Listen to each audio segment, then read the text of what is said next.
Close your eyes now and let your breathing slow deeper and deeper with each gentle breath. Tonight, we're going to travel together through time, floating back through centuries like leaves drifting on a warm evening breeze. We're going to visit a world that existed long before our busy modern lives, a world where time moved with the rhythm of seasons, where days began with the first call of roosters and ended with the soft glow of oil lamps flickering in small mud houses. Let yourself settle into this journey.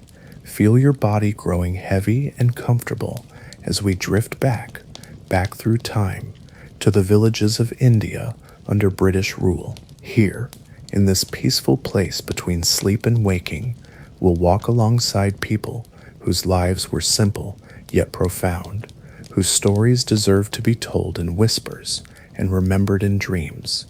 Breathe deeply now and let us begin. The first thing you notice as consciousness gently returns to this distant world is the sound of morning. Not the harsh alarm clocks or traffic of today, but something softer, more ancient, the melodious call of a rooster somewhere in the distance, followed by another, then another, creating a gentle symphony that spreads across the village like ripples on still water. It is 1847 in a small village nestled in the Bengal countryside, where the morning mist still clings to the earth like a mother's embrace. The air is cool and sweet, carrying the scent of jasmine flowers and the earthy smell of dew-moistened soil. In a small thatched house, barely larger than a modern bedroom, a family is beginning to stir. Ramlal opens his eyes slowly, not to the jarring sound of an alarm, but to the natural rhythm that has governed his family for generations. His wife, Kamala, is already moving quietly in the dim light that filters through the small window. Their children, little Gopal, barely 6, and Mera, just 4, sleep peacefully on their simple rope bed, covered by a thin cotton cloth that Kamala wove herself during the long monsoon evenings. The floor beneath them is smooth earth, packed hard and swept clean each day, cool against their bare feet. The walls are made of mud mixed with straw, painted with a mixture of cow dung and clay that gives them a warm golden hue. These walls have stories to tell. They've witnessed the laughter of children, the quiet conversations between husband and wife, the prayers whispered during difficult times. Ramlal stretches slowly, feeling the pleasant ache in his muscles from yesterday's work in the fields. His hands are rough and calloused, but they are honest hands, hands that know the feel of rich soil, the weight of a plow, the delicate touch needed to plant seeds that will feed his family. He is not a wealthy man by any measure, but in this gentle morning light, with his family safe around him, he feels a quiet contentment that money cannot buy. Outside, the village is beginning its ancient dance of daily life. The sound of women's voices, soft and musical, floats through the air as they make their way to the village well. Their clay water pots, balanced gracefully on their heads, catch the early morning light. These women move with an unhurried grace, their colorful saris, deep reds, gentle yellows, soft blues, creating a moving tapestry against the earth-toned houses. The well is more than just a source of water. It is the heart of the village's social life.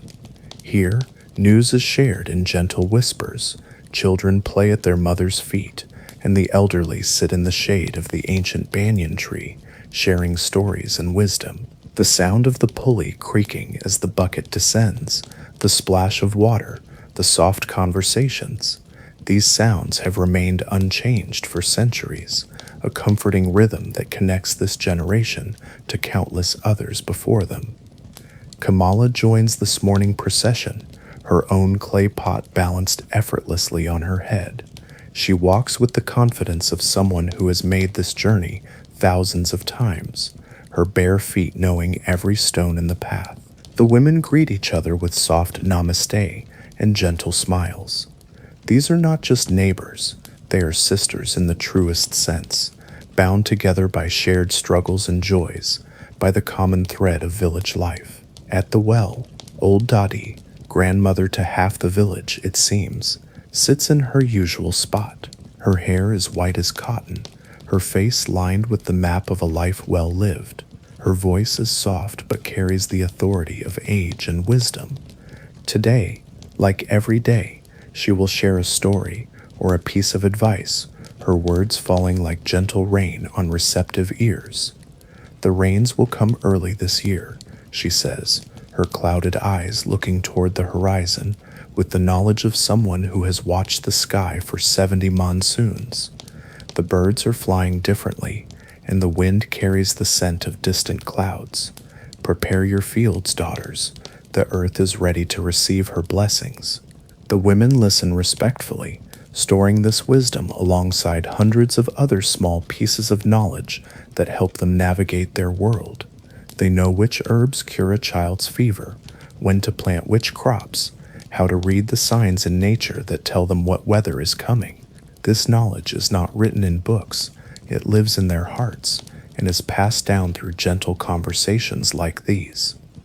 Back at the house, Ramlal is preparing for his day in the fields. He moves slowly, deliberately, savoring these quiet moments before the day's work begins. His tools are simple but well cared for: a wooden plow, worn smooth by countless hands, a sickle sharpened on the village blacksmith's stone, a bamboo basket woven by his own father years ago. The sun is beginning to climb higher now, painting the sky in soft shades of pink and gold. The morning mist is lifting, revealing the patchwork of fields that stretch as far as the eye can see. Each field tells a story. This one planted with rice that will feed the village, that one with cotton that will be woven into cloth, another with vegetables that will add color and nutrition to simple meals. But there is something different about these fields now, something that weighs on Ramlal's mind, like a gentle but persistent worry. The land his grandfather farmed, and his grandfather's grandfather before him, is no longer entirely his own. The British Sahib, the colonial administrator who lives in the big house on the hill, has introduced new rules, new ways of owning and taxing land that feel as foreign to Ramlal as snow in summer. The permanent settlement, they call it, though nothing about it feels permanent except the worry it brings. Now there are zamindars, landlords appointed by the British, who collect taxes that must be paid in cash, not in grain, as was the custom for generations. This means Ramlal must sell part of his harvest to get the money needed for taxes, leaving less to feed his family through the long months between harvests. But even this worry cannot completely dim the peace of this gentle morning. Ramlal touches the small clay image of Ganesha that sits in the corner of his house, whispering a brief prayer for the day ahead. His faith is as much a part of him as his breathing, woven into every aspect of his daily life. The gods are not distant beings in golden temples. They are present in the rain that waters his crops, the sun that warms his fields, the earth that provides for his family. The children are waking now, their sleepy voices adding to the gentle symphony of morning sounds.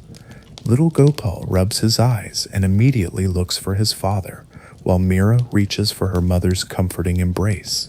These children know nothing of the grand political changes happening in distant cities. Their world is this village, these fields, these familiar faces and gentle routines. Kamala begins preparing the morning meal, simple but nourishing food that will fuel the day's work. She lights the small clay stove with dried cow dung, a fuel that burns cleanly and fills the house with a not unpleasant earthy smell. The fire catches slowly, and soon she is roasting grain to make fresh flour. The sound of the grinding stone as she turns grain into flour is rhythmic and soothing, a sound that has echoed through Indian homes for thousands of years. The breakfast is simple: fresh flatbread made from the grain Ramlal grew himself, a small portion of vegetables from Kamala's kitchen garden, and tea made from leaves grown on distant hills. But there is richness in this simplicity, a satisfaction that comes from food produced by one's own hands, prepared with love, shared with family. As they eat, the family sits in a circle on the floor, sharing not just food, but the quiet intimacy of morning conversation. Ramlal tells the children about the work he plans to do in the fields today. Kamala mentions that she will visit her sister in the next village, taking some of the cloth she has woven as a gift. The children chatter about their plans to help in the fields, their young voices bright with enthusiasm. This is prosperity of a different kind, not measured in gold or silver, but in the warmth of family bonds, the security of knowing one's place in the world, the deep satisfaction of work that directly sustains life. These people may not have much by the standards of the wealthy merchants in Calcutta or the British officials in their grand bungalows, but they have something precious, a life lived in harmony with the natural world and with each other. Outside, the village is fully awake now. The sound of bullock carts creaking along the dirt paths mingles with the lowing of cattle being led to pasture. Children's laughter rings out as they play games that require nothing more than stones and imagination. The blacksmith's hammer begins its steady rhythm, shaping tools and repairing implements. The potter's wheel turns smoothly as skilled hands shape clay into vessels that will hold water, cook food, store grain. Each person in the village has a role, a purpose, a way of contributing to the whole. There is no unemployment here, no sense of being lost or disconnected. The barber cuts hair and brings news from other villages. The washerman takes clothes to the river and returns them clean and bright. The Brahmin priest conducts ceremonies and teaches children to read and write. The village elder settles disputes with wisdom earned through decades of experience. This is a society built on relationships rather than contracts, on mutual obligation rather than individual profit. When Ramlal's family faces a difficult time, the village rallies around them. When there is cause for celebration, the entire community shares in the joy. No one is truly alone, and no one's struggles are carried in isolation. The sound of temple bells begins to ring across the village, their bronze voices calling the faithful to morning prayers. Some villagers will make their way to the small temple at the village center, but many will pray where they are, knowing that the divine is as present in the fields as in any sacred building. The bells create a moment of collective pause, a reminder of spiritual connection that transcends the material concerns of daily life. Ramlal joins this moment of prayer, his calloused hands pressed together, his head bowed in quiet gratitude. He thanks the gods for the gift of another day, for the health of his family, for the promise of the crops growing in his fields. His prayers are simple and heartfelt, rooted in the immediacy of lived experience rather than abstract theology. As the morning progresses, the rhythm of village life settles into its familiar patterns. The sun climbs higher, burning off the last of the morning mist and warming the earth. The birds, mynas, parrots, peacocks, add their voices to the soundscape. Somewhere in the distance, a flute player practices his instrument, the sweet melody floating on the gentle breeze. Ramlal makes his way to his fields, accompanied by his faithful bullock, Shime. This animal is more than just a work partner. He is part of the family, cared for with the same attention given to the human members. Shime is strong and patient, his deep brown eyes reflecting an intelligence that Ramlal respects. Together, they have plowed countless furrows, planted countless seeds, harvested countless crops. The field that Ramlal tends is not large, perhaps 2 acres, but it is his world. He knows every square foot of this land intimately. He knows which corner tends to flood during heavy rains, which section has the richest soil, where the morning sun hits first. This knowledge has been accumulated over years of careful observation, passed down from his father and enriched by his own experience. Today, he will be preparing the field for the next planting. The work is hard but meditative, the repetitive motions of plowing creating a rhythm that allows his mind to wander peacefully. As he guides the plow through the soil, he thinks about his children's future, about the rains that are coming, about the small improvements he wants to make to his house. The soil turns dark and rich under the plow, releasing the earthy smell that every farmer knows and loves. Earthworms writhe in the disturbed earth, a good sign that the soil is healthy and alive. Birds follow behind the plow, picking up insects and grubs, creating a small procession of purposeful activity. Other farmers are working in neighboring fields, their own teams of oxen moving in steady patterns across the landscape. Occasionally, they call out to each other, a greeting, a joke, a piece of advice. There is camaraderie in this shared labor, a sense of community that extends beyond family to encompass all those who work the land. The sun is getting warmer now, and Ramlal pauses periodically to wipe the sweat from his brow. He drinks water from a clay pot that Kamala filled that morning, the water cool and sweet, tasting faintly of the earth from which the pot was made. These small breaks are necessary, not just for physical rest, but for the quiet appreciation of the moment, the feel of the breeze on his skin, the sight of his crops growing tall and green, the sound of birds calling to each other across the fields. As the morning progresses toward midday, the work continues at its unhurried pace. There is no clock driving this schedule, no supervisor demanding increased productivity. The rhythm is set by the sun, the weather, the natural limits of human and animal endurance.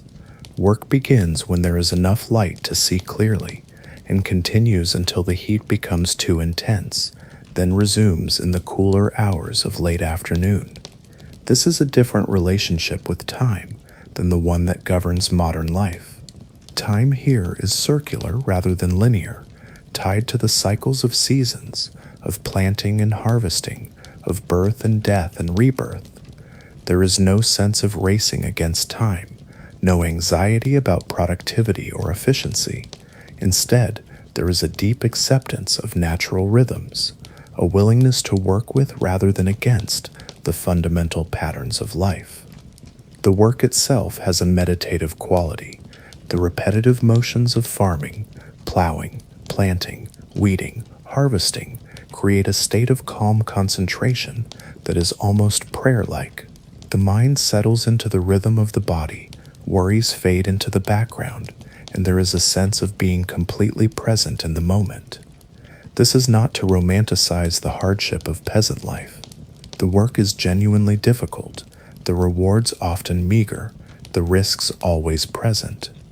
A failed monsoon, a pest infestation, a sudden tax increase, any of these could spell disaster for a family living so close to the edge of subsistence. But there is also a profound satisfaction in this life, a sense of purpose and connection that is increasingly rare in the modern world. Ramlal understands his place in the great cycle of existence. He knows that the grain he grows will feed his family and his neighbors, that the work he does today will make possible the harvest that will sustain them through the coming year. He knows that he is part of an unbroken chain stretching back through countless generations of farmers who have worked this same soil, faced these same challenges, found these same satisfactions. As the sun reaches its zenith, casting short shadows and filling the air with shimmering heat, Ramlal leads Shyam to the shade of a large tree at the edge of the field. Both man and animal are ready for the midday rest that is as much a part of the daily rhythm as the work itself. This is not laziness, but wisdom, an understanding that sustainable work requires regular rest, that pushing too hard leads to exhaustion and error. Under the spreading branches of the old mango tree, Ramlal settles into the dappled shade. The tree is ancient, its trunk thick and gnarled, its roots deep in the earth. Local legend says it was planted by a holy man generations ago, and whether or not this is true, it has certainly provided shelter and sustenance for countless people over its long life. Shyam stands nearby, his breathing gradually slowing from the exertion of the morning's work. His massive head hangs peacefully, and occasionally he flicks his tail to ward off flies. The relationship between Ramlal and his bullock is one of mutual respect and affection. Shyam is well fed and well cared for, not just because he is valuable as a work animal, but because Ramlal genuinely cares for his welfare. In the distance, other farmers are also taking their midday rest. Some have brought their lunch to the fields and eat in the shade of trees or temporary shelters. Others head home for the main meal of the day, walking slowly along the dirt paths that connect field to village, their work clothes dusty but their steps unhurried. The heat creates a sense of suspended time, when the intensity of the sun makes strenuous work impossible and invites instead a period of quiet reflection. This is when farmers think and plan, when they observe the subtle signs in nature that guide their decisions, when they simply rest and allow their bodies to recover from the morning's exertions. Ramlal's thoughts turn to his family, as they often do during these quiet moments. He thinks about Gopal, who at 6 is just beginning to help in the fields, his small hands eager to learn the skills that will eventually make him a farmer like his father. He thinks about little Mira, whose laughter brightens even the most difficult days, who already shows signs of her mother's skill with textile work. And he thinks about Kamala, his partner in all aspects of life. She is not just his wife, but his closest collaborator, managing the household economy with skill and wisdom, raising their children with patience and love, contributing her own labor to the family's survival and prosperity. The work she does, cooking, cleaning, caring for children, tending the kitchen garden, weaving cloth, is as essential as his work in the fields, and he knows it. The division of labor in their household is based on tradition and practical necessity, but it is also characterized by mutual respect and shared responsibility. When Kamala is ill, Ramlal takes over her tasks without complaint. When the field work is especially demanding, Kamala helps with the harvest. They are true partners, their different roles complementing each other in service of their family's well-being. As Ramlal rests in the shade, he can hear the sounds of village life continuing despite the heat. Children play quietly in whatever shade they can find. Women continue their household tasks, moving more slowly, but not stopping entirely. The occasional cart passes on the main path, its wheels creaking and its driver calling out greetings to anyone within earshot. These sounds are the soundtrack of his life, as familiar and comforting as a lullaby. The cry of the peacock from the nearby forest, the distant temple bells marking the passage of time, the murmur of conversation from neighboring farms, all of these create the sense of being part of something larger than himself, part of a community that has persisted for generations and will, he hopes, continue for generations to come. But even in this peaceful moment, there are reminders of the larger forces that are reshaping his world. A dust cloud on the horizon might signal the approach of the tax collector, coming to extract the revenue that the British administration demands. The sound of a horse's hooves might announce the arrival of a colonial official, bringing new regulations or requirements that must be navigated. These intrusions from the wider world of British rule are becoming more frequent and more intrusive. The old ways of doing things, the customs and agreements that governed village life for centuries, are being replaced by written laws and formal procedures that feel alien and often arbitrary. The local Raja, who once served as an intermediary between the village and higher authorities, has been replaced by British collectors who understand little of local conditions and care primarily about extracting maximum revenue. The permanent settlement, introduced by Lord Cornwallis in 1793, has fundamentally altered the relationship between farmers and the land they work. Under the old system, farmers had hereditary rights to their plots and paid a portion of their harvest as rent or tax. The amount varied with the success of the harvest. In good years they paid more, in bad years less. This system, while not perfect, recognized the fundamental uncertainty of agricultural life and provided some protection against complete disaster. Under the new system, farmers like Ramlal find themselves dealing with zamindars, tax collectors who have been given ownership rights to large areas of land in exchange for guaranteeing a fixed annual payment to the British government. These zamindars, motivated by profit rather than the traditional obligations of mutual support, often demand payment regardless of weather conditions or harvest success. This change has introduced a new kind of anxiety into rural life. In the past, a failed harvest was a shared disaster that affected everyone from the farmer to the local ruler, creating incentives for mutual support and debt forgiveness. Now, a failed harvest is primarily the farmer's problem, and the consequences can include eviction from land that has been in the family for generations. Ramlal has been fortunate so far. His harvests have been adequate, and he has managed to meet his tax obligations.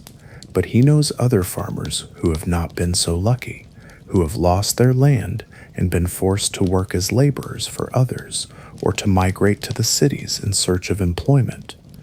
These stories circulate through the village like cautionary tales, adding an undercurrent of worry to daily life. The British officials who administer this system are distant figures, encountered perhaps once or twice a year when they come to the village on inspection tours.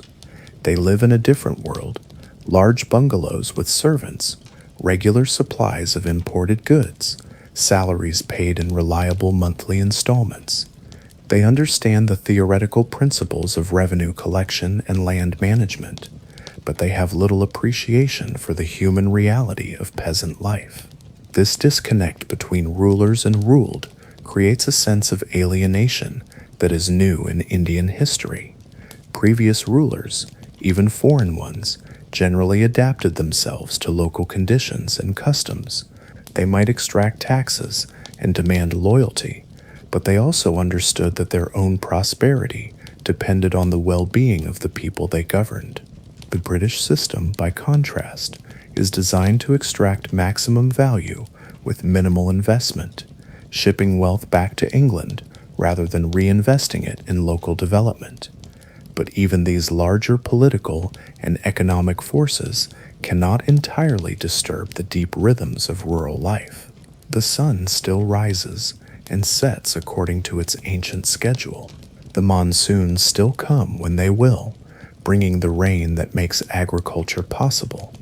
The crops still grow according to their natural cycles, requiring the same patient care they have always needed. And families like Ramlal's still find ways to create meaning and happiness within whatever constraints they face. Love still blooms between husband and wife. Parents still delight in their children's accomplishments. Neighbors still support each other through difficulties. The fundamental human experiences, birth, growth, work, celebration, sorrow, death, continue to unfold with their timeless significance. As the afternoon heat begins to subside, Ramlal stirs from his rest. The sun is past its peak now, and the air is beginning to move again. It will be another hour or two before the heat is tolerable for heavy work, but there are lighter tasks that can be undertaken. Checking on the irrigation channels, examining crops for signs of pests or disease, repairing tools that have been damaged during the morning's work. Sham also senses that the rest period is ending. He lifts his great head and looks toward Ramlal with patient eyes, ready to resume whatever work is required. This partnership between human and animal is one of the most ancient relationships in agriculture, refined over thousands of years of mutual dependence and adaptation. The afternoon work has a different character than the morning labor. It is more varied, less intensive, focused on maintenance and observation rather than the major tasks of plowing and planting. Ramlal walks through his fields slowly, looking for anything that requires attention. He checks the small earthen bunds that control water flow, repairs a section that has been damaged by animal traffic, adjusts the distribution of irrigation water to ensure that all parts of his field receive adequate moisture. This kind of careful attention to detail is what separates successful farmers from unsuccessful ones. Agriculture is not just about following a set routine, it requires constant observation and adjustment. The farmer must read the subtle signs that indicate when crops need water, when they are ready for harvest, when they are being attacked by pests. This knowledge cannot be learned from books. It must be acquired through years of patient observation and experience. As Ramlal works, he is joined by his son Gopal, who has come from the village with a pot of fresh water and news from home. The boy is eager to help, to learn the skills that will someday make him a farmer in his own right. Ramlal welcomes his presence, not just for the help he can provide, but for the opportunity to pass on the knowledge and values that have guided his family for generations. "See here, Beta," Ramlal says, using the affectionate term for son. "Look at these leaves. See how they are turning yellow at the edges.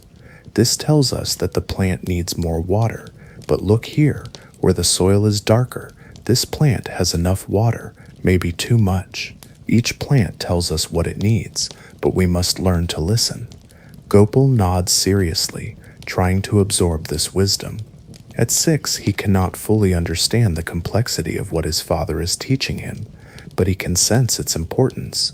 These lessons are not just about farming, they are about attention, patience, and respect for the natural world. They are about learning to work with, rather than against, the forces that govern life. Father and son work together in comfortable companionship, their conversation ranging from immediate practical matters to broader questions about life and values. This is how knowledge has always been transmitted in rural communities, not through formal schooling, but through the intimate relationship between generations, through shared work and casual conversation.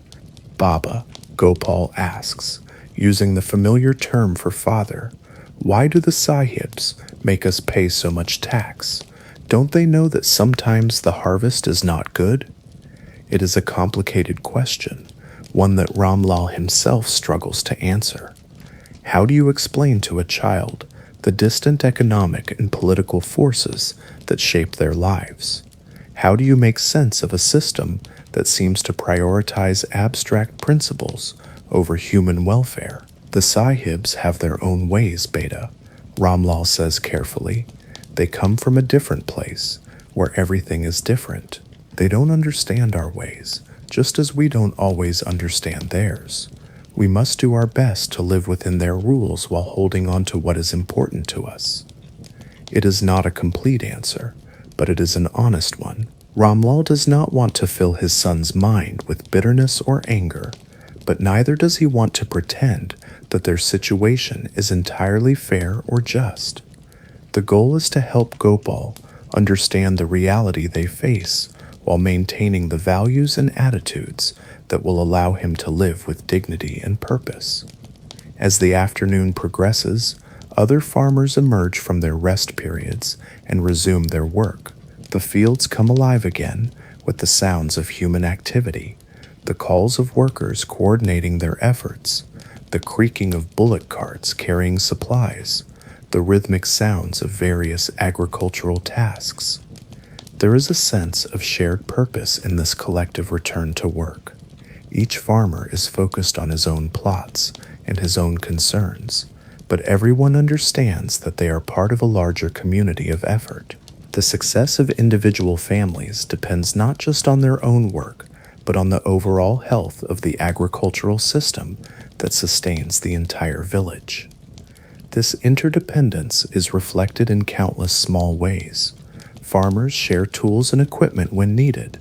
They coordinate their irrigation schedules to ensure that everyone gets adequate water. They help each other during peak periods like planting and harvesting when extra hands are essential. They share information about weather patterns, pest control methods, and market conditions. The social bonds that hold this system together are reinforced by regular interaction and mutual obligation. The same families have worked adjacent plots for generations, creating relationships that go far deeper than mere proximity.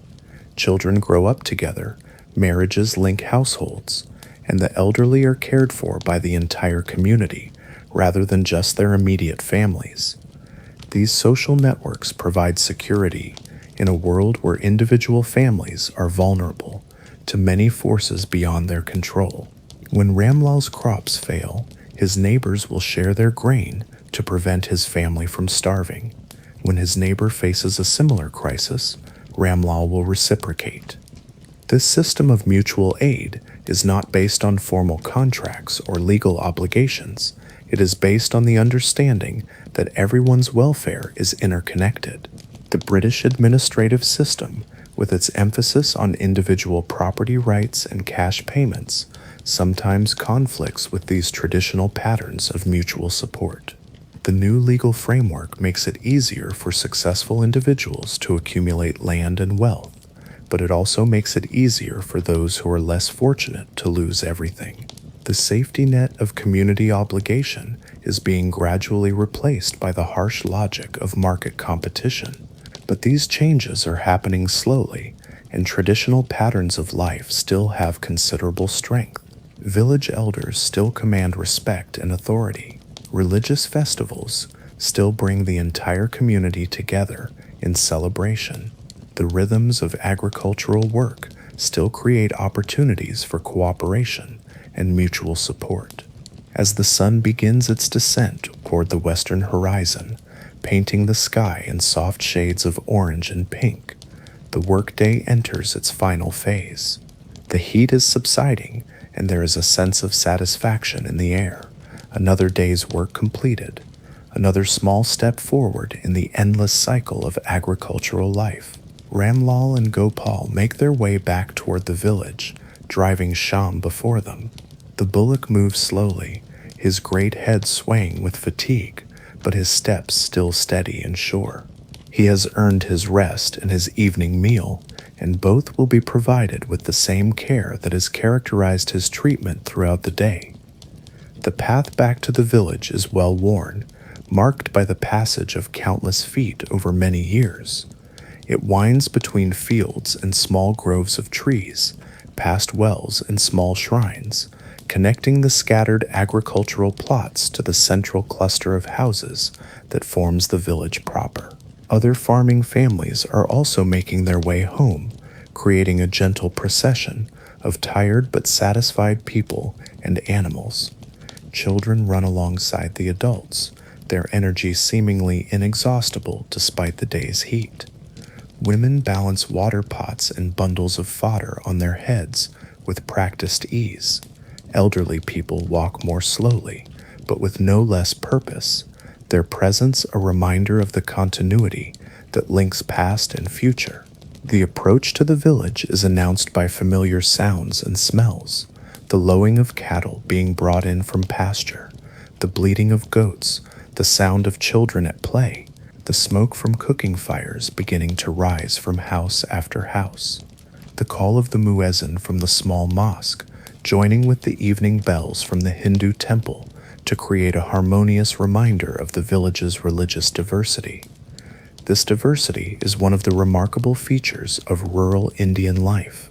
Hindus and Muslims, people of different castes and backgrounds, live side by side in relative harmony. There are tensions and conflicts, to be sure, but there is also a practical recognition that survival depends on cooperation rather than division. The farmer who provides grain and the craftsman who makes tools, the priest who conducts ceremonies, and the merchant who facilitates trade, all are necessary parts of the village ecosystem. The British tendency to categorize and separate people according to religious and caste identities sometimes disrupts these practical arrangements. The colonial census, which requires people to identify themselves according to rigid categories, does not capture the fluid and pragmatic nature of village social relationships. A person might be Hindu in religious belief, but work closely with Muslim neighbors, intermarry with families of different castes, and participate in festivals and ceremonies that cross religious boundaries. But these are subtle changes, not immediately visible in the daily routines of village life.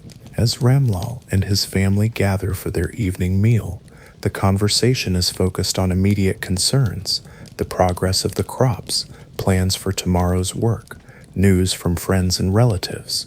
The larger political and social forces that are reshaping their world remain largely in the background, felt more as a vague unease than as an immediate threat.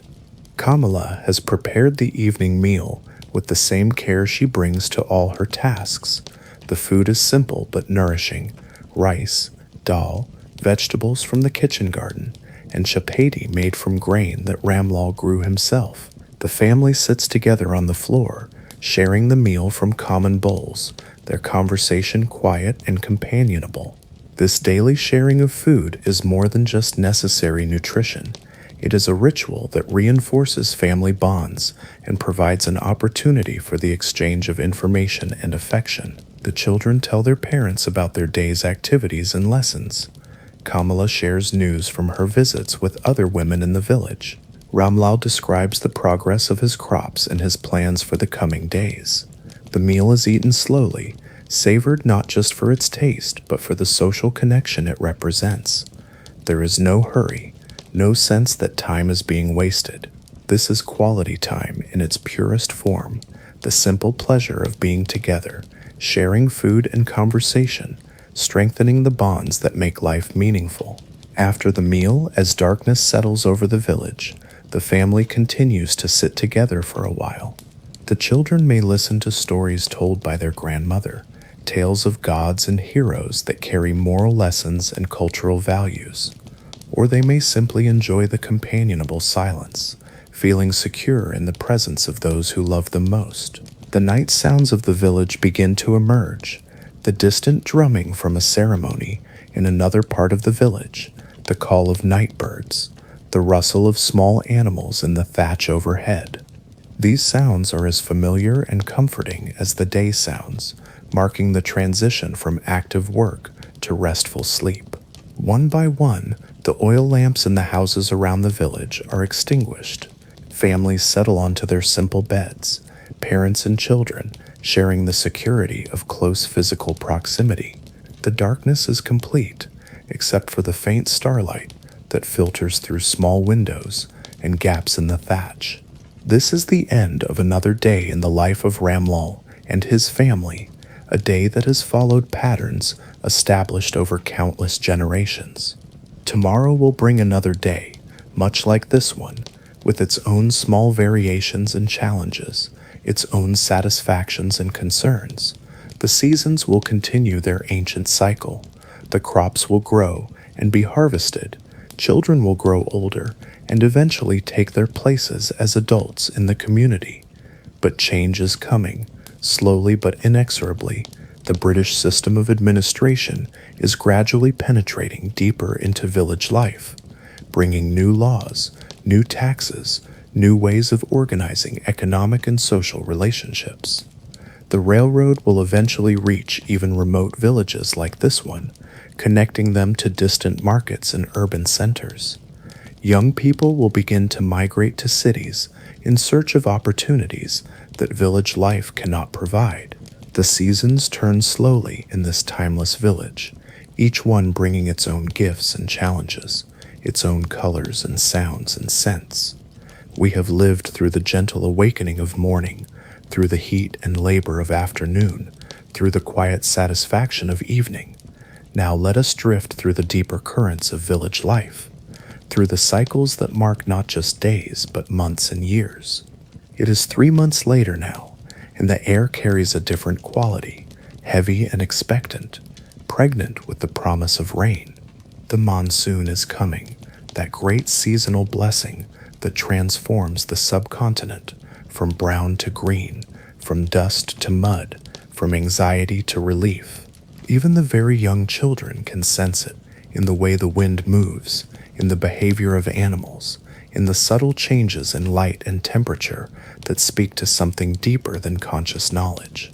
Kamala stands at the doorway of her house in the pre-dawn darkness, looking toward the eastern horizon, where the first faint suggestion of light is beginning to appear.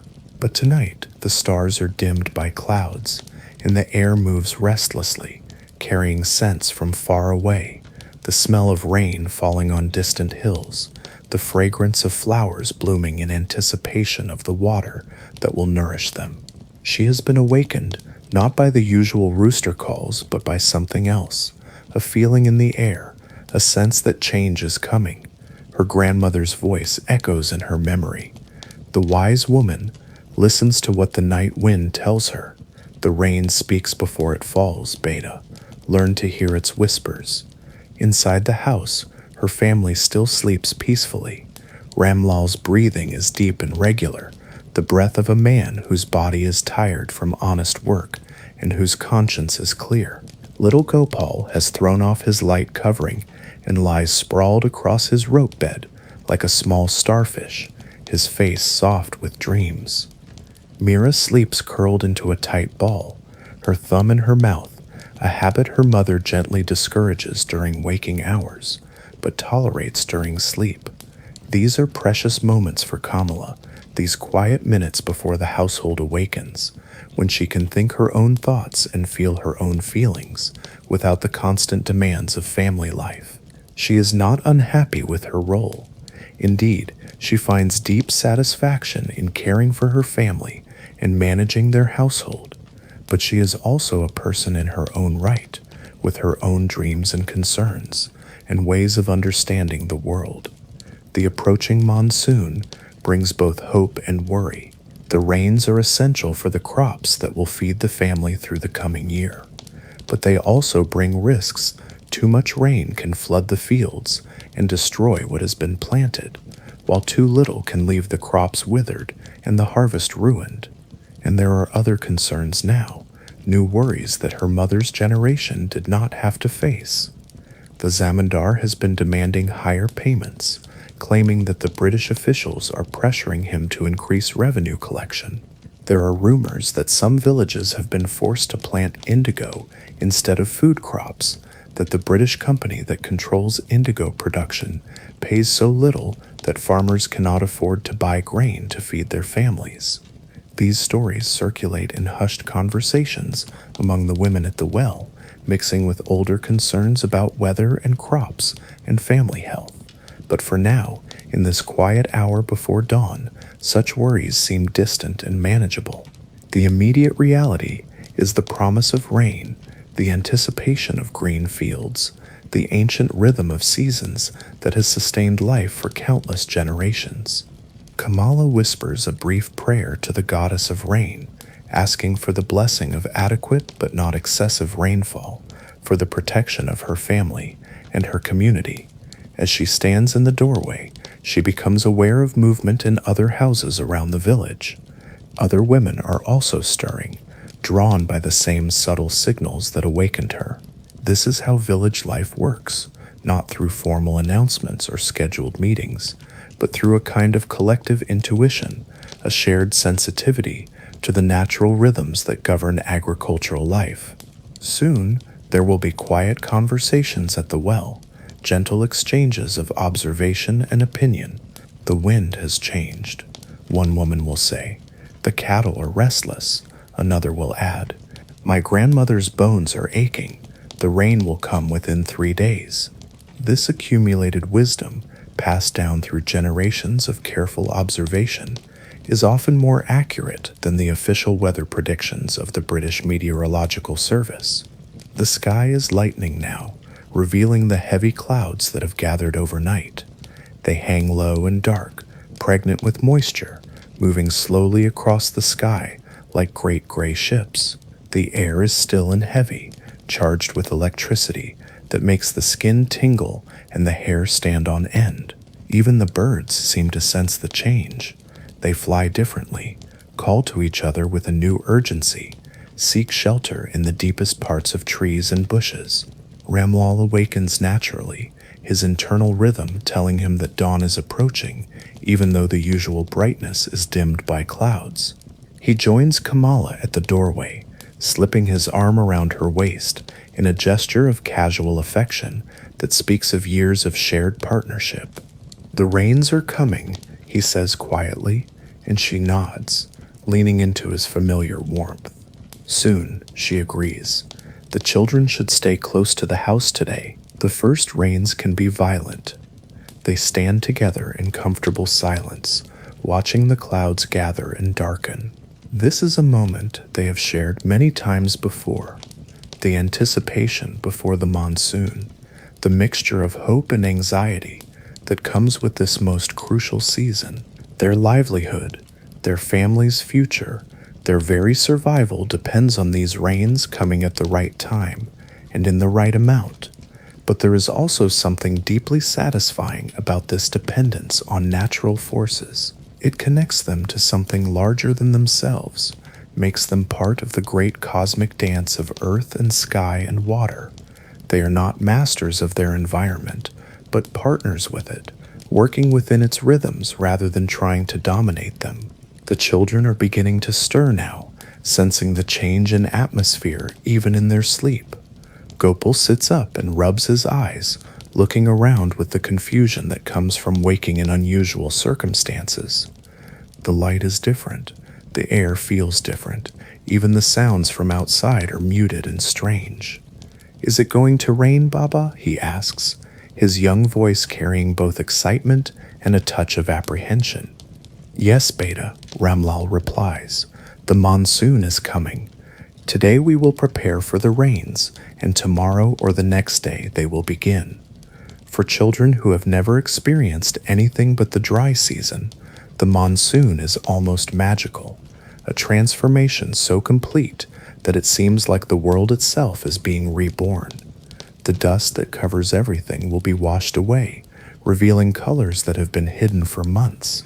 The trees will burst into new growth, flowers will bloom, and the air will smell of wet earth and growing things.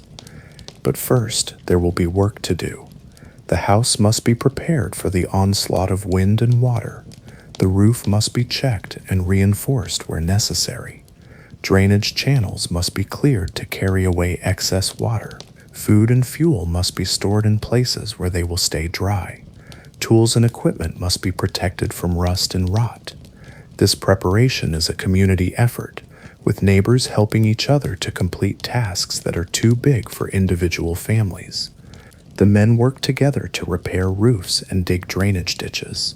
The women coordinate the storage of grain and other essentials.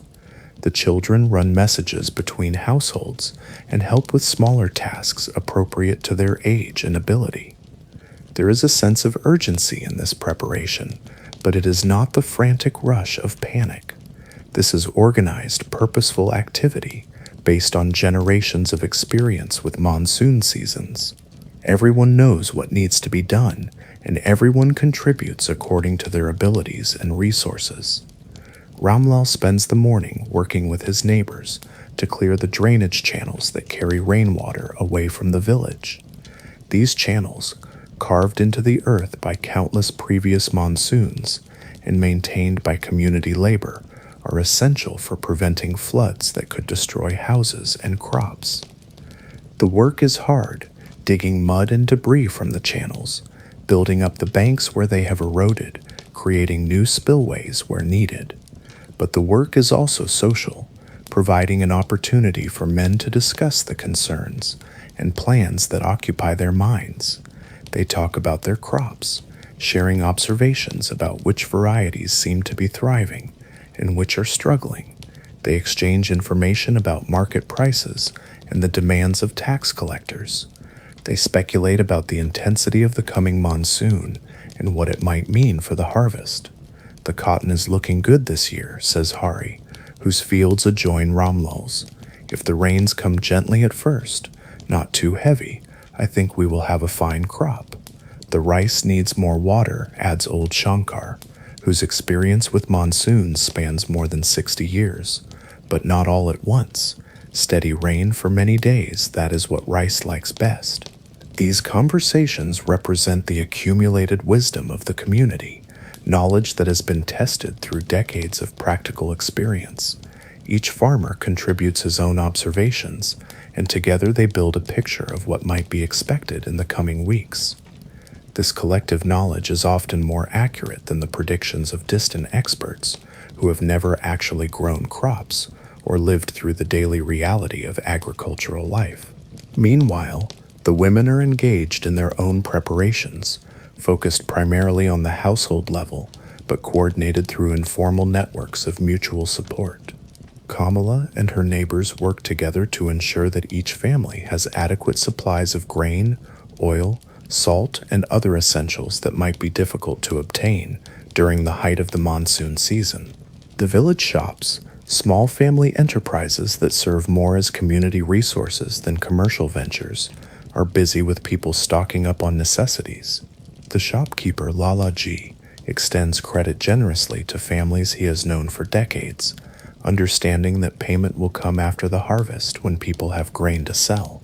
This system of informal credit, based on personal relationships and community reputation, is essential for people whose income is tied to agricultural cycles. "Take what you need, Betty," Lala Ji tells Kamala, using the affectionate term for daughter. "We will settle accounts after the rains, when the harvest is in. Your family has always been good for their debts."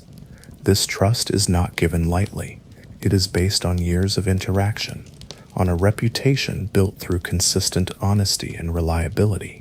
In a community where everyone knows everyone else, reputation is more valuable than money, and maintaining good relationships is essential for survival. As the day progresses, the signs of approaching rain become more obvious. The wind picks up, blowing in gusts that send dust devils dancing across the fields. The temperature drops noticeably, providing relief from the oppressive heat that has dominated the landscape for months. Animals seek shelter instinctively, clustering under trees and in whatever protected spaces they can find. The first drops of rain come in the late afternoon, fat and warm, splashing onto the dusty ground with a sound like small drums. Children who have been waiting all day for this moment let out shouts of joy and run outside to feel the rain on their skin. Adults smile and look toward the sky with gratitude, knowing that this is the beginning of the season that will determine their family's fate for the coming year. But these first drops are just a preview. The real rain is still building in the dark clouds overhead, gathering strength for the deluge that will transform the landscape. The air smells different now, clean and fresh, charged with electricity, heavy with moisture. Every breath carries the promise of abundance, the hope of green fields and full granaries. As evening approaches, the rain begins in earnest.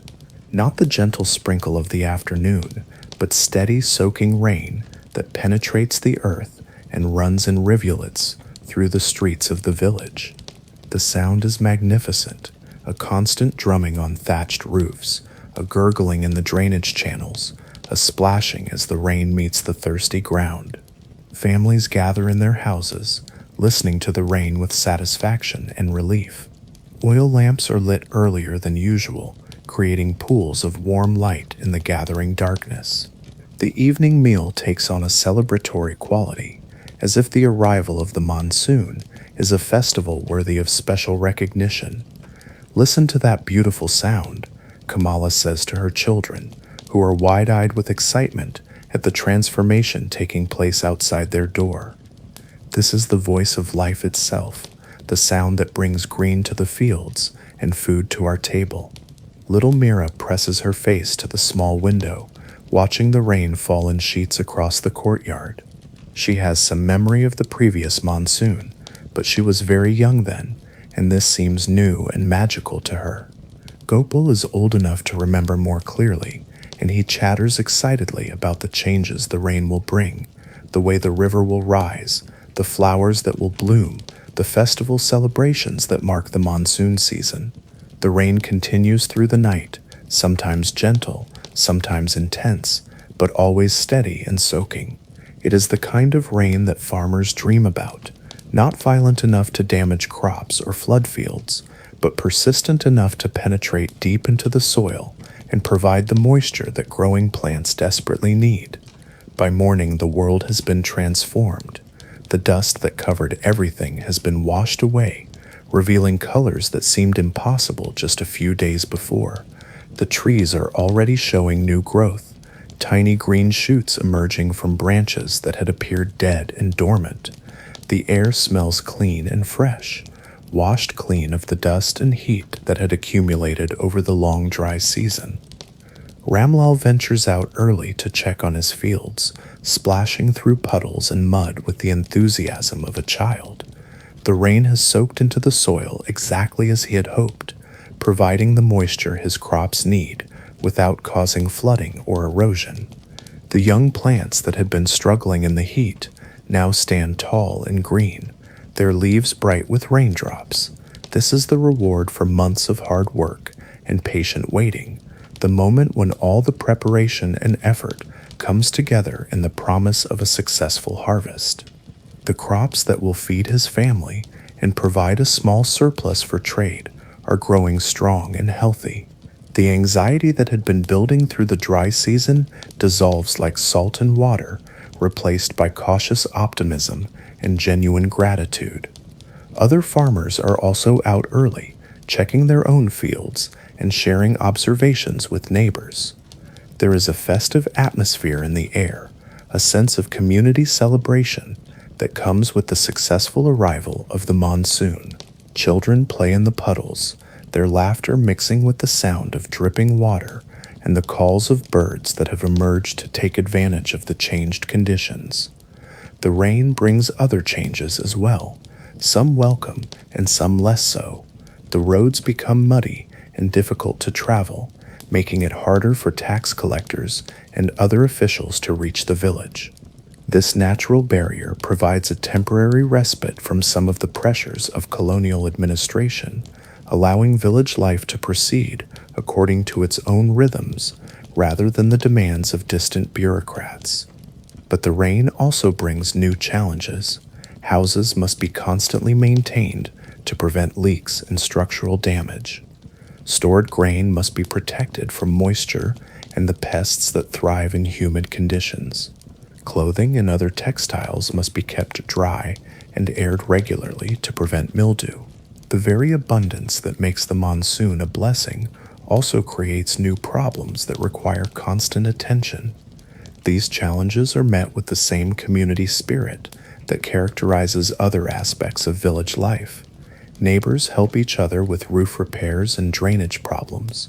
Women share techniques for keeping grain dry and preserving food during the humid season. Children are taught to recognize the signs of problems and to take appropriate action to prevent damage. The monsoon season also brings changes in the daily rhythm of life. The intense heat that forced a midday rest period during the dry season is replaced by more moderate temperatures that allow work to continue throughout the day. But the rain itself creates new constraints, forcing people to time their activities around the weather and to adapt their plans to conditions that can change rapidly. Farming during the monsoon requires different skills and techniques than farming during the dry season. Fields must be carefully managed to prevent waterlogging, while ensuring adequate drainage. Crops must be monitored constantly for signs of disease and pest problems that thrive in humid conditions. Equipment must be protected from rust and rot, and tools must be cleaned and dried after each use. But for all its challenges, the monsoon is fundamentally a time of hope and abundance. The rains that fall today will become the grain that feeds families through the coming year. The green shoots that emerge from the soil will grow into the cotton that provides clothing and the cash crops that generate income for taxes and other necessities. Ramlal watches his fields with the satisfaction of a man who has successfully navigated another crucial transition in the agricultural cycle. His rice is growing well, standing tall and green in the flooded fields. His cotton plants have responded to the rain with new growth and the promise of a good harvest. His vegetable garden is producing the fresh foods that add nutrition and variety to the family diet. This success is not just a matter of luck or favorable weather. It reflects years of careful observation, patient experimentation, and accumulated knowledge about how to work with, rather than against, the natural rhythms of the environment. Ramlal has learned to read the subtle signs that indicate when to plant, when to weed, when to harvest. He has developed techniques for managing soil fertility, controlling pests, and maximizing yields within the constraints of his small plots. This knowledge is not static but constantly evolving, passed down from father to son, but also modified and improved through individual experience and community discussion. Each generation of farmers adds its own insights to the accumulated wisdom, creating a living tradition that adapts to changing conditions while preserving the essential principles that make sustainable agriculture possible. But even this traditional knowledge is being challenged by the changes brought by British rule. New crops introduced for commercial purposes require different techniques and have different risks and benefits than traditional food crops. New varieties of familiar crops, bred for specific qualities like higher yields or resistance to pests, may require modifications in planting and cultivation methods. The pressure to grow cash crops for export markets sometimes conflicts with the need to grow food crops for family consumption. Indigo, cotton, and other commercial crops may bring higher prices than grain, but they also expose farmers to market fluctuations and the demands of distant buyers who have no understanding of local conditions. Ramlal has so far managed to balance these competing demands, growing enough food crops to ensure his family's security, while also producing some cotton and other cash crops to generate the money needed for taxes and purchases. But this balance is delicate and constantly threatened by changes in market prices, tax demands, and government policies. The zamindar has been pressuring farmers in the area to grow more indigo, claiming that the British Indigo Company will guarantee good prices for the crop. But Ramlal has heard stories from other villages where farmers who grew indigo found themselves trapped in debt, unable to grow enough food to feed their families, and unable to earn enough from indigo sales to buy grain at market prices. These concerns weigh on his mind even during this optimistic period following the arrival of the monsoon. The rains have ensured that whatever crops he chooses to grow will have adequate water, but they have not resolved the larger economic and political pressures that increasingly shape the choices available to him. Still, for now, there is satisfaction in the immediate success of his farming efforts. The fields are green and growing, the family is healthy and well fed, and the community continues to function according to the patterns that have sustained it for generations. The challenges of the modern world are still distant enough to be manageable, filtered through the mediating institutions of village society. As the weeks pass and the monsoon settles into its regular rhythm, life in the village takes on the special quality that characterizes this season. The constant sound of rain, sometimes gentle and sometimes intense, provides a soothing background to daily activities. The green landscape, so different from the brown dryness of the previous months, creates a sense of abundance and possibility. Children who were listless and irritable during the hottest part of the dry season become energetic and playful again. They splash through puddles, build small dams and temporary streams, and chase frogs and other creatures that emerge with the rains. Their laughter adds a note of pure joy to the village soundscape. Adults, too, seem more relaxed and optimistic. The anxiety that builds during the dry season, the worry about whether the rains will come and whether the crops will survive, gives way to a more confident mood. There is still work to be done and challenges to be met, but the fundamental question of the season, whether there will be enough rain for the crops, has been answered positively. This improved mood is reflected in social activities and cultural celebrations. The monsoon season brings several festivals that celebrate the rains and the agricultural abundance they represent. These festivals provide opportunities for the entire community to come together in celebration, to share food and music and dance, to reinforce the social bonds that hold the village together.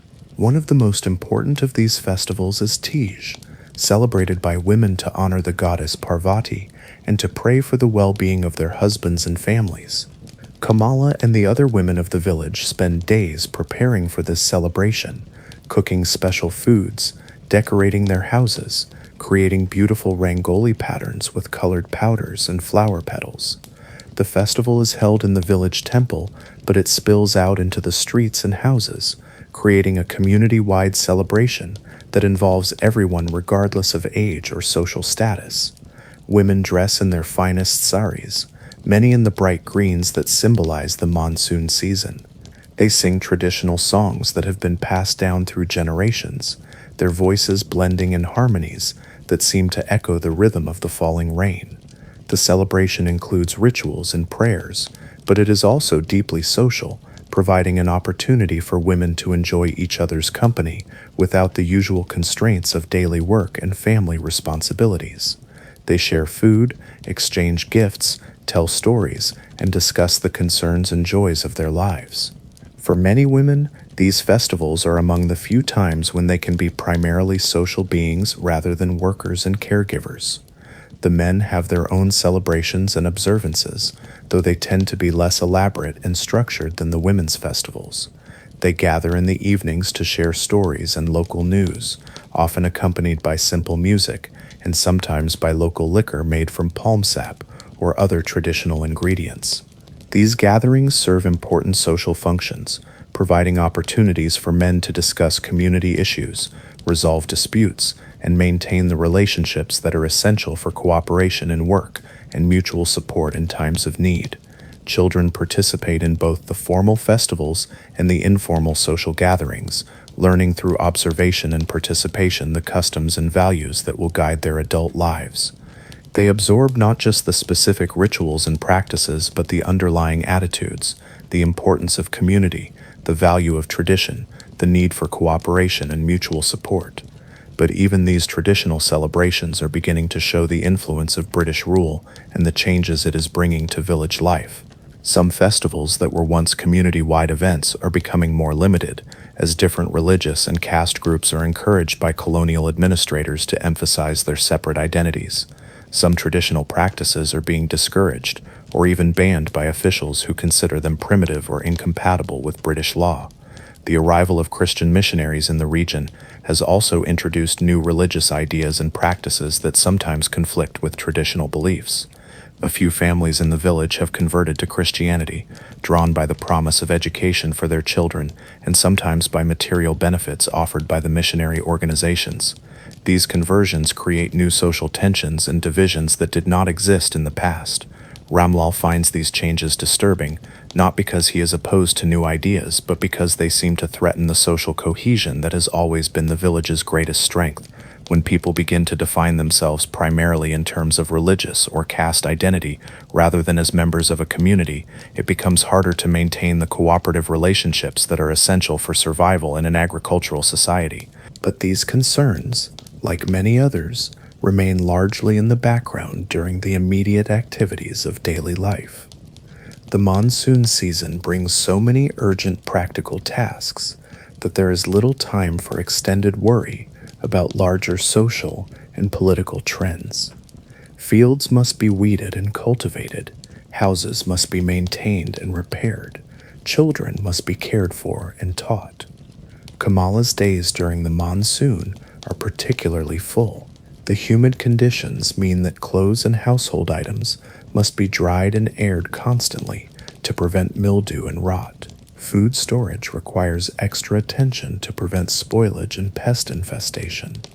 The kitchen garden needs daily care to manage the abundant growth that comes with adequate water, but there are also special pleasures that come with the monsoon season. Fresh vegetables from the garden add variety and nutrition to the family diet. Wild greens and herbs that only appear during the rainy season can be gathered and used in cooking. The sound of rain on the roof creates a cozy atmosphere that makes evening meals and family time especially pleasant. The children, too, have their own monsoon pleasures and responsibilities. They help with household tasks appropriate to their age, but they also have time for play and exploration. The transformed landscape provides endless opportunities for discovery, new flowers blooming, insects and small animals emerging, streams and pools appearing where none existed during the dry season. Gopal has become fascinated by the frogs that appear with the rains, and he spends hours watching them and learning about their behavior. His father encourages this interest, explaining how frogs are beneficial to farmers because they eat insects that damage crops. This is the kind of informal education that supplements and sometimes surpasses formal instruction, teaching children to observe and understand the natural world around them. Little Mira is more interested in the flowers that bloom during the monsoon, and her mother teaches her to identify different varieties and their uses. Some flowers are purely decorative, used to beautify the house and for religious offerings. Others have practical applications. Some can be used in cooking, others have medicinal properties, still others can be processed to make dyes for cloth. This kind of education, integrated into daily life and practical activities, provides children with knowledge that is immediately useful and deeply connected to their cultural and environmental context. They learn not just facts, but ways of seeing and understanding that will serve them throughout their lives. As the monsoon season progresses, reaching its peak intensity in July and August, the village settles into the special rhythm that characterizes this time of year. Work continues, but it has a different quality than during other seasons. The oppressive heat that dominates the dry season is replaced by more moderate temperatures and higher humidity. The dust that covers everything during the dry months is washed away, revealing the true colors of buildings, vegetation, and landscape. The transformation is so complete that it seems like a different world entirely. The same paths and fields and houses exist, but they look different, feel different, even smell different. The air is fresh and clean, washed by the rain and filled with the scent of growing things. The harsh browns and grays of the dry season are replaced by dozens of shades of green, punctuated by the bright colors of flowering plants. This transformation has a profound psychological effect on the villagers. The anxiety and irritability that build during the hottest months of the dry season give way to a more relaxed and optimistic mood.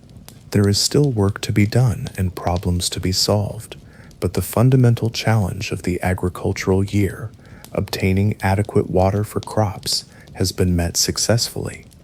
The improved mood is reflected in increased social activity and cultural expression. Evening gatherings become more common and more elaborate, with music and storytelling playing important roles. Women spend more time on decorative crafts and artistic expression. Children have more energy for play and exploration. But the monsoon also brings its own challenges and concerns. The same rains that nourish crops can also cause flooding and damage if they come too heavily or at the wrong time. Houses with thatched roofs require constant maintenance to prevent leaks. Stored grain and other supplies must be protected from moisture and the insects and rodents that thrive in humid conditions. Disease can also be a concern during the monsoon. The combination of standing water and warm temperatures creates ideal conditions for mosquitoes and other disease-carrying insects. Traditional medicine has developed various remedies and preventive measures, but serious illnesses can still occur, particularly among children and elderly people. These health concerns are managed through a combination of traditional remedies, religious practices, and community support. Families with members who have special knowledge of medicinal plants and healing techniques serve as informal healthcare providers for the entire village. Religious observances and prayer are seen as important complements to physical treatment, and the community rallies around families dealing with serious illness, providing practical support and emotional comfort. The monsoon season also brings changes in the economic life of the village. The improved conditions for agriculture mean that there is more work available in the fields, providing employment opportunities for families that do not own their own land. The increased agricultural activity also benefits craftsmen and service providers. The blacksmith has more demand for tools and repairs. The potter sells more storage vessels. The weaver finds increased demand for cloth. But the economic benefits of the monsoon are not distributed equally, and the seasonal abundance can sometimes highlight the disparities that exist within the village. Families with larger holdings and better access to resources are able to take full advantage of the improved conditions, while those with smaller plots or limited capital may struggle to benefit proportionally. These disparities are becoming more pronounced as the British administrative system gradually displaces traditional patterns of mutual obligation and support. The introduction of individual property rights and cash-based taxation makes it easier for successful individuals to accumulate wealth and land, while those who are less fortunate find it harder to recover from setbacks. Ramlal has been relatively successful in navigating these changes, but he is acutely aware of how quickly circumstances can change. A single bad harvest, an unexpected tax increase, or a serious illness in the family could quickly transform his modest prosperity into desperate poverty. This awareness adds an undercurrent of anxiety to even the most successful periods, but for now, during this peak period of the monsoon, such concerns remain manageable. The crops are growing well, the family is healthy, and the community continues to function according to familiar patterns. The rains have come in adequate amounts and at appropriate times, providing the foundation for what appears likely to be a successful agricultural year. The sound of rain on the thatched roof creates a soothing background to family life during the evening hours. Oil lamps cast warm pools of light in the gathering darkness, creating intimate spaces for conversation and shared activities. The children listen to stories told by their parents and grandparents, absorbing not just entertainment, but cultural values and historical knowledge. These evening gatherings are particularly important during the monsoon season, when outdoor activities are often limited by weather conditions. Families spend more time together indoors, strengthening the bonds that hold them together and passing on the knowledge and values that define their identity. Kamala uses these evening hours for various forms of handicraft, spinning cotton into thread, weaving cloth, embroidering decorative items, preparing materials for upcoming festivals. Her work is not just functional, but also artistic, creating items that are beautiful as well as useful. The skills she demonstrates are passed on to her daughter through observation and gradual participation, maintaining traditions that stretch back for countless generations. Ramlal may spend evening time repairing tools, planning the next day's work, or discussing community issues with neighbors who drop by for informal visits. These conversations serve important functions, allowing men to coordinate their work activities, share information about agricultural techniques, and address problems that affect the entire community. The children have their own evening activities, games that can be played indoors, simple crafts appropriate to their age and skill level, songs and rhymes that help them learn language and cultural knowledge. They also participate in adult activities as observers and occasional helpers, gradually absorbing the skills and knowledge they will need as adults. These family evenings during the monsoon season have a special quality, cozy and intimate, focused on relationships and shared activities rather than the urgent practical tasks that dominate other times of year. They create memories that will last throughout the children's lives, associating the sound of rain and the glow of oil lamps with feelings of security and belonging. As the monsoon season progresses toward its end in September and October, there are subtle signs of change in the weather patterns and the behavior of plants and animals. The rains become less frequent and less intense, allowing more time for outdoor activities. The crops begin to show signs of approaching maturity, changing color and texture as they prepare for harvest. This transition period brings its own mix of satisfaction and anxiety. The successful passage through the monsoon season provides confidence that the year's agricultural cycle is proceeding well, but the approaching harvest season brings new challenges and concerns. Will the crops mature properly? Will market prices be favorable? Will the harvest be sufficient to meet both family needs and tax obligations? These concerns are shared throughout the village, creating a sense of common anticipation as the community prepares for the crucial harvest period. Farmers make plans for the labor-intensive work of cutting, threshing, and processing their crops. Families prepare for the economic calculations that will determine their prosperity for the coming year. But these future concerns do not diminish the satisfaction of having successfully navigated another monsoon season. The rains have come, the crops have grown, and the village has maintained its essential character despite the gradual changes brought by British rule.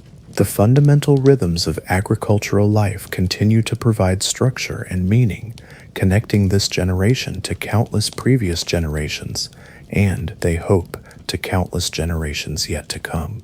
As we prepare to leave this gentle world of monsoon rains and village life, let us pause for a moment to appreciate the quiet strength and resilience of the people we have come to know.